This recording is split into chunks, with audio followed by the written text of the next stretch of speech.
Bom dia, turma. Nesse vídeo eu vou falar um pouquinho sobre proporção com vocês, já que eu vi que vocês ficaram com um pouquinho de dúvidas, e nós vamos resolver também a página 145, ok? Então assistam até o final.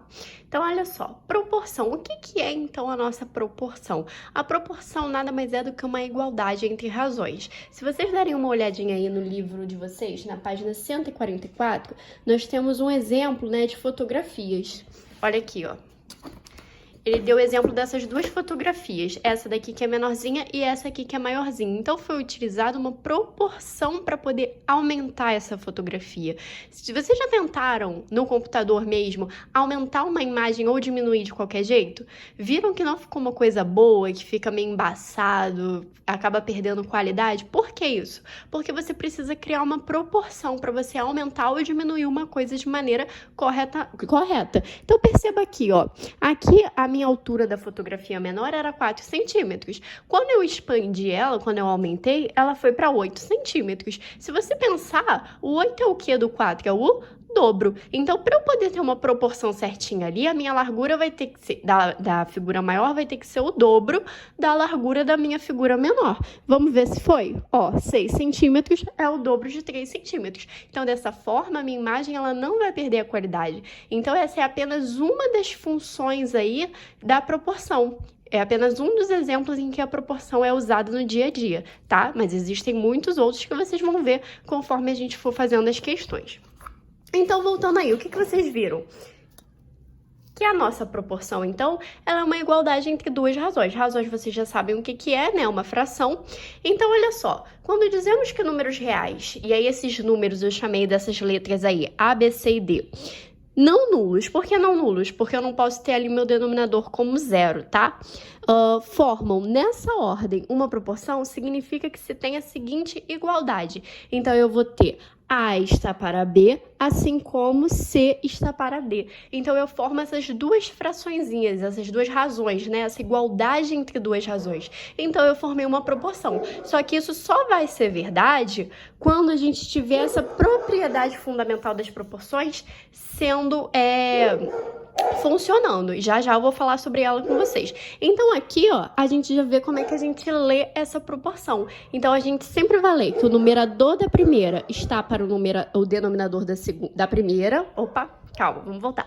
A gente sempre vai ler que o numerador da primeira está para o denominador da primeira, assim como o numerador da segunda está para o denominador da segunda. O que é uma outra coisa que a gente pode observar aí nas nossas proporções, que eu falei no áudio ontem para vocês? As nossas proporções, elas nada mais são do que frações equivalentes. Então, lembra quando nós estudamos frações equivalentes? O que são as nossas frações equivalentes? São frações que representam a mesma parte do todo.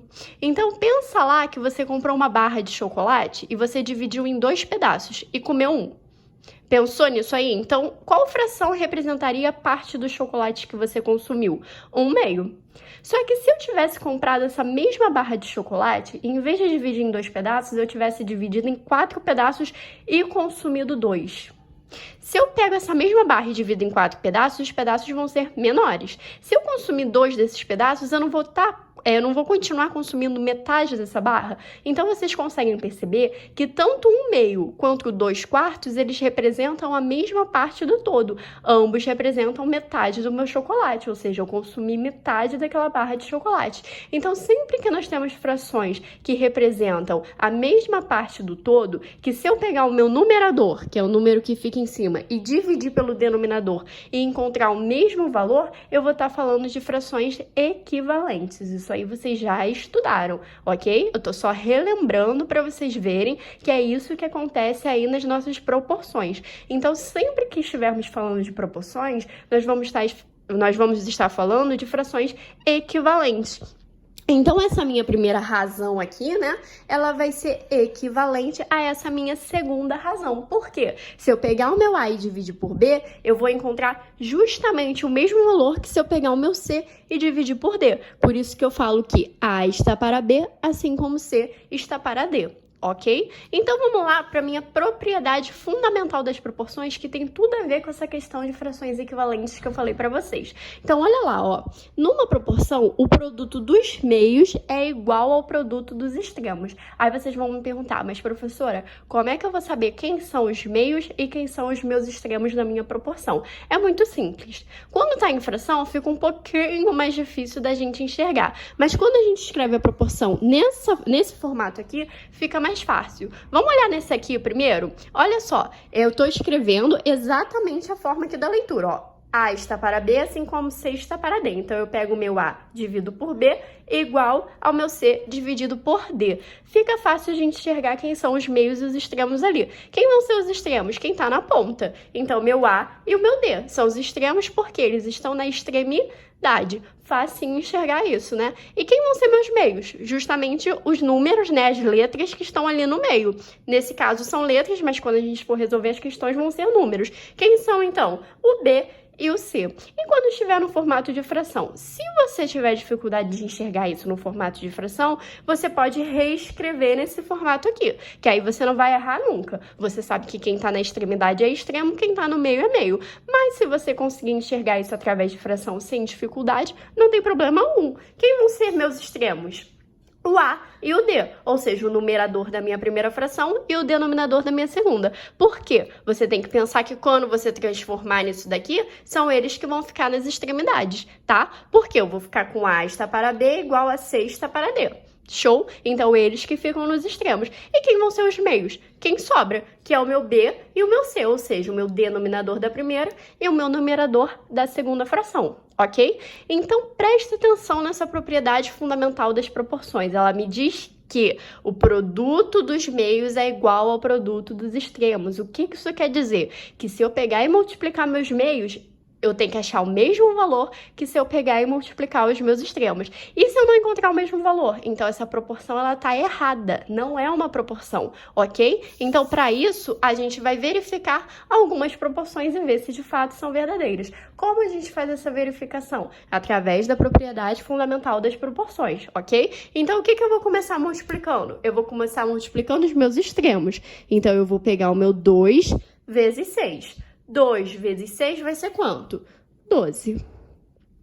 Vamos ver se 12, que é o produto dos meus extremos, vai ser igual ao produto dos meus meios. Quem são os meus meios? 3 e 4. Então, agora eu vou multiplicar o 3 com o 4. Ó, eu multipliquei esse com esse, vou multiplicar esse com esse. 3 vezes 4 também é 12. Então, essa proporção, ela tá correta. Por quê? O meu produto dos meios é igual ao meu produto dos extremos. Outra coisa que vocês poderiam observar aí, que foi o que eu falei lá da relação de frações equivalentes. Lembra como é que a gente encontrava frações equivalentes? A gente pegava uma fração inicial e multiplicava essa fração ou dividia pelo mesmo valor, tanto o meu numerador quanto o meu denominador. Observa aqui o 2/3.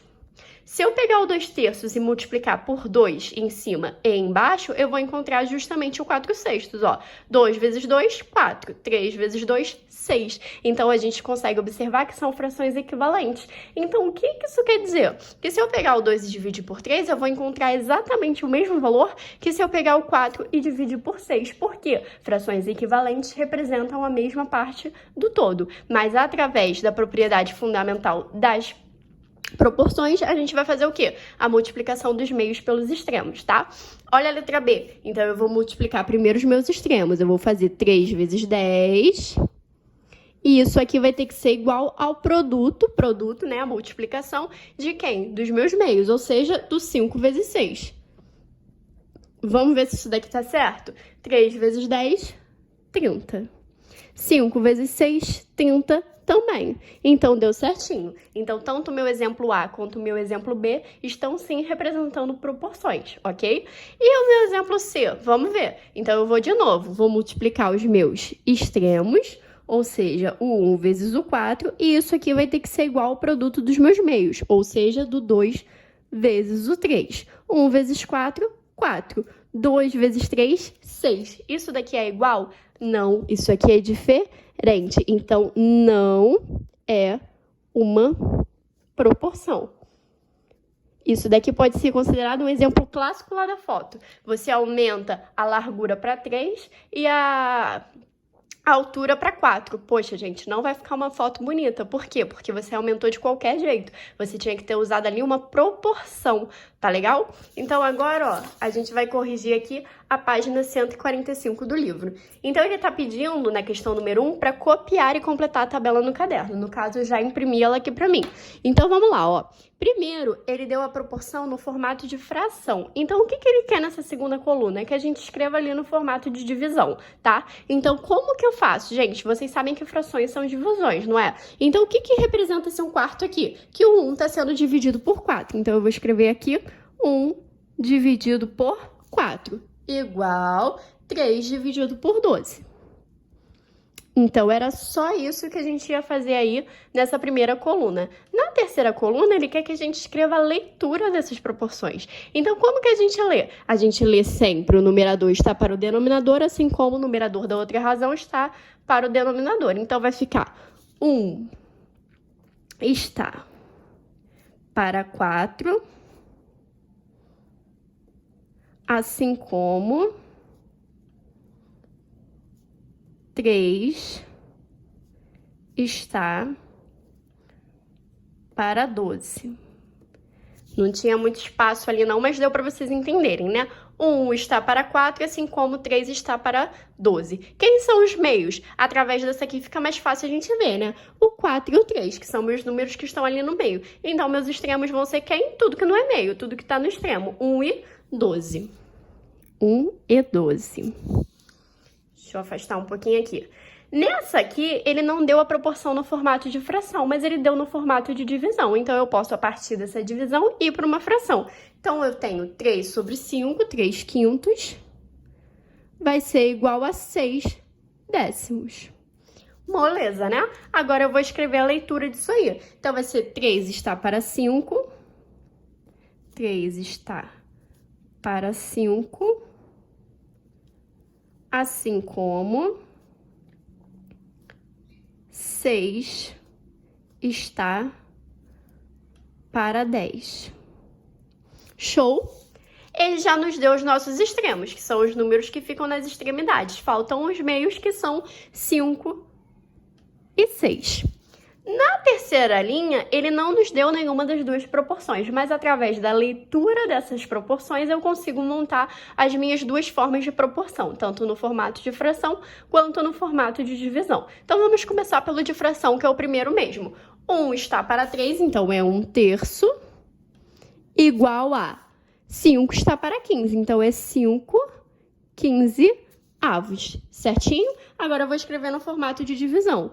1 dividido por 3 vai ser igual a 5 dividido por 15. Já nos deu os nossos meios, faltam escrever os nossos extremos. Os extremos, então, vai ser 1 e 15. Na questão número 2, ele queria que vocês copiassem e completassem, né, para poder obter as proporções. Então, vamos observar aqui. Como eu disse para vocês, as nossas proporções, elas são verdadeiras sempre que nós temos o quê? Frações equivalentes. Ou a gente pode usar lá aquela propriedade fundamental das proporções, que nos diz que o produto dos meios tem que ser igual ao produto dos extremos. Então, você tem mais de uma forma de descobrir esse valor desconhecido. Eu vou usar através das frações equivalentes, que eu acho mais rápido, né? Mas quem quiser usar lá a propriedade fundamental das proporções, vai chegar no mesmo resultado. Então, observa, ó. Se eu sei que esse número aqui, essa fração é proporcional a essa, eu sei que essa é uma fração equivalente a essa. Se eu percebo que o meu denominador dessa fração é maior que o denominador dessa, então eu sei que eu peguei essa primeira aqui e multipliquei por um valor. Basta eu descobrir por quanto? 5 para 15. Se eu for pensar lá na tabuada do 5, 5 vezes quanto que dá 15? 5 vezes 3. Então, se eu multipliquei essa minha primeira fração aqui, essa primeira razão, por 3, o meu denominador, eu preciso também multiplicar por 3 o meu numerador. Porque se eu não multiplicar pelo mesmo valor, eu nunca vou ter uma proporção, tá? É sempre pelo mesmo valor o meu numerador e o meu denominador. Agora, basta eu fazer essa conta aí. 2 vezes 3 vai dar 6. Então, 6 quinzeavos é a proporção aqui, ó, do 2 quintos, ok? A minha fração é equivalente a 2 quintos, que foi o quê? Toda ela multiplicada por 3. Beleza? Agora eu vou fazer a letra B. Então, a letra B eu vou pensar aqui, ó. 7 vezes quanto que eu multiplico para achar o meu 56? Então, eu multiplico por 8. Então, eu vou pegar o meu 8 e vou também multiplicar por 8 para poder achar o meu denominador. 8 vezes 8 vai ser 64. Então, já achei aí a proporcional a 7/8. Vamos ver a letra C. A letra C, 10 vezes quanto que dá 100? 10 vezes 10. Então, que número que eu multiplico por 10 para achar o 20? Eu multiplico 2. Ou eu poderia fazer o contrário, né? Eu poderia sair dessa razão aqui e vir para essa. Eu poderia pensar 100 dividido por quanto que dá 10? 100 dividido por 10. Então, eu pego 20 e divido por 10 e vou encontrar o 2. Ou vocês poderiam ainda aplicar lá aquela regrinha que eu falei para vocês. Esse número que vocês desconhecem, vocês vão chamar de x, ok? Na letra D, eu vou ter aqui 18 vezes quanto que dá 54? 18 vezes 3. Então, 13 vezes 3 vai dar o valor que está faltando aqui, que vai ser 39. Olha aqui. 28 dividido por quanto que vai dar o meu 4? Então, é 28 dividido por 7. Então, eu pego 63 e divido por 7. Eu vou achar o 9. E, por fim, essa daqui. 55 dividido por 5, ou eu posso pensar o contrário. Vamos pensar daqui para cá agora. 11 vezes quanto que dá 55? 11 vezes 5. Então, eu sei que eu multipliquei por 5. 9 vezes 5 vai dar quanto? Vai dar 45. Eu poderia, em vez de ter feito dessa forma, ter usado lá a minha propriedade fundamental das proporções. Então, como que eu resolveria dessa forma? Vamos supor que eu ainda não sei que é o 45 aqui, então eu vou chamar de x. Então, eu sei que o meu produto dos meios tem que ser igual ao meu produto dos extremos. Então, eu vou ficar com... O produto dos extremos tem que ser igual ao produto dos meios. Então, eu ia ficar com x vezes 11 igual a 55 vezes 9, ok? E aí, vocês iam resolver isso daqui, essa equação normalmente, tá? E aí, vocês iam chegar no resultado de x. Então, vocês tinham essas duas formas de resolver, através da propriedade fundamental ou dessa forma, tá? Isso ia servir para todas. Ó, aqui, por exemplo, vocês iam ficar com 2 vezes 15, vai ser igual a x, que a gente ainda não sabia quanto era, vezes 5. Aí, ó, vou resolver essa daqui com vocês para vocês verem como vai dar o mesmo resultado. Eu vou só trocar o x de lugar com o número, tá? Então, x vezes 5 vai dar 5x. 2 vezes 15 vai dar 30. Eu vou passar esse 5 dividido 30. 30 dividido por 5 vai ser igual a 6. Então, perceba como eu poderia ter feito de duas formas. Ou usando ali a minha equivalência, que eu sei que a proporção são frações equivalentes, e aí eu penso por quanto eu multipliquei ou dividi a primeira fração para encontrar a segunda, ou eu usava ali a minha propriedade fundamental das proporções. Então, vocês vão usar o que vocês acham melhor. O valor desconhecido vocês chamam de x até encontrar o resultado dessa incógnita, ok? Na questão número 3, está falando o seguinte: uma loja anuncia que vende 3 lápis por R$ 1,40. Se anunciasse 6 lápis por R$ 2,80 e 18 lápis por R$ 8,40, o preço seria o mesmo apesar da variação dos números que aparecem nos anúncios? Então, a gente tem que ver se esse valor ele é proporcional à quantidade de lápis. Como? Vamos observar o que está acontecendo. Ela anuncia 3 lápis por R$ 1,40. 6 lápis por R$ 2,80. O que o 6 é do 3? O 6 é o dobro do 3. Então, se eu comprar 6 lápis, eu vou estar comprando o dobro da quantidade de lápis do que se eu estivesse comprando 3 lápis. Então, se eu vou comprar o dobro da quantidade de lápis, eu também vou ter que pagar o quê? O dobro do valor. Se eu for fazer o dobro de 1,40, ou seja, 1,40 vezes 2, eu vou encontrar justamente 2,80. Então, essa proporção tá batendo, tá certinho. Vamos ver aqui, ó. Se eu comprar 18 lápis, eu tenho que pensar o que o 18 é do 3. O 18 é 6 vezes o 3. É ou não é? É 6 vezes o 3. Então, se eu estou comprando 6 vezes a quantidade de lápis, eu vou precisar pagar 6 vezes o valor do lápis. Então, se 3 lápis são 1,40, 6 vezes essa quantidade tem que ser 6 vezes esse valor. E se você fizer 6 vezes 1,40, você vai encontrar justamente o 8,40. Então, ele me pergunta se o preço seria o mesmo apesar da variação dos números que aparecem nos anúncios. Então, a resposta é sim. Porque esse valor está proporcional à quantidade de lápis. Se eu aumento a quantidade de lápis, eu vou aumentar o valor. Mas eu vou aumentar de qualquer jeito? Não. Tem que ser um aumento proporcional ali à quantidade de lápis que eu tô levando. Tá ok? Na questão 4, ele pede para copiar essas tabelas no caderno. Na letra A, ele está comprando ali leite. Então, ele tem a relação entre o número de litros e o preço. Então, se você compra 1 litro de leite, você vai pagar R$3,40 por esse leite. Se você comprar 2 litros, você está comprando o quê? O dobro da quantidade de leites. Então, você vai pagar, obviamente, o dobro do preço, certo? Então, você vai pagar R$6,80. Se você comprar 3 litros de leite, você vai estar comprando o quê? 3 vezes o leite. Então, você vai pagar o triplo do valor. Então, você vai pagar R$3,40 vezes 3. E 3,40 vezes 3 vai ser R$10,20.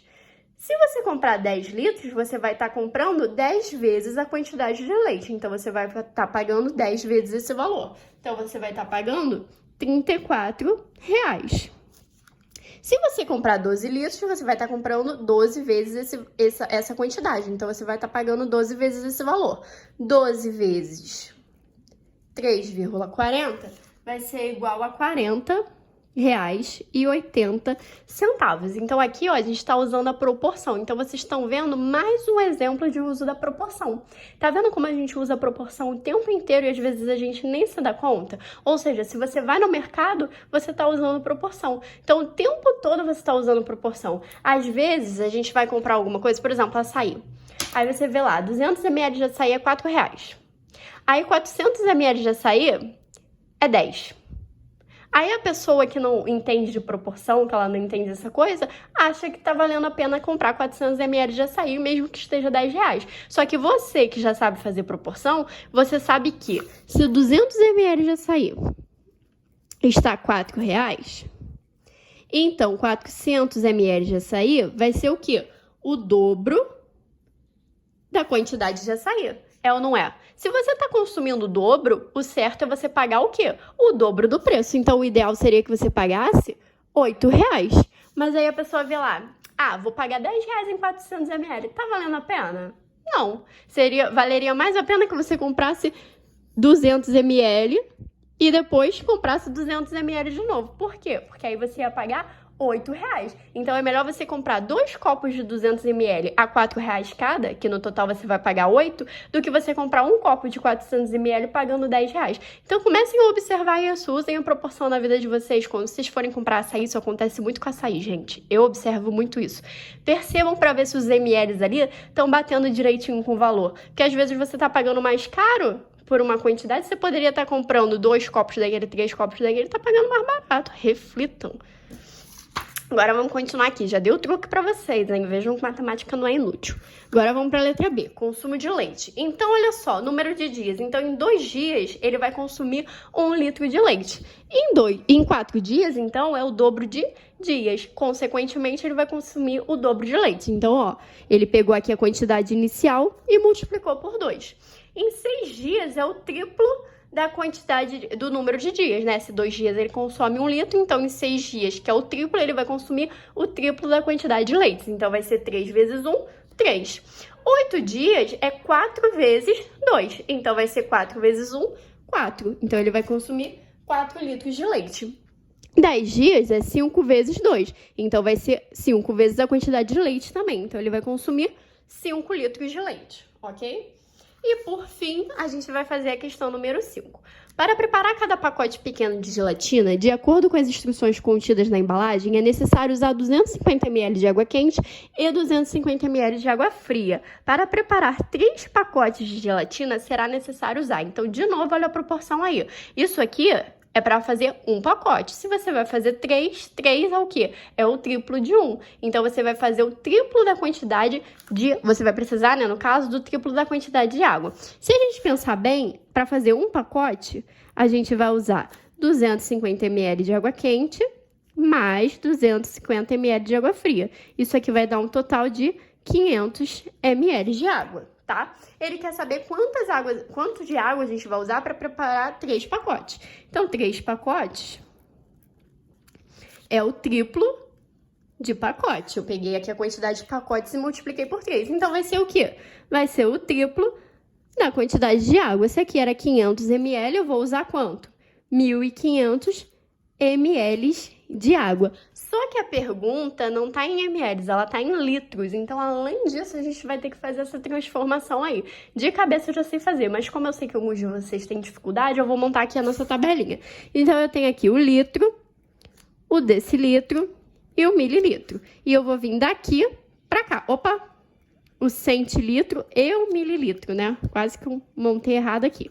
Então, eu vou vir daqui do meu ml para o litro. Vou preenchendo como? O último número é o que fica na casa. Então, 0,051. A vírgula, ela fica na casa que eu tô transformando. Eu tô vindo de mililitro para litro. Então, vai ficar 1,5. Então, quanto que ela vai precisar? De 1,5 litros de água.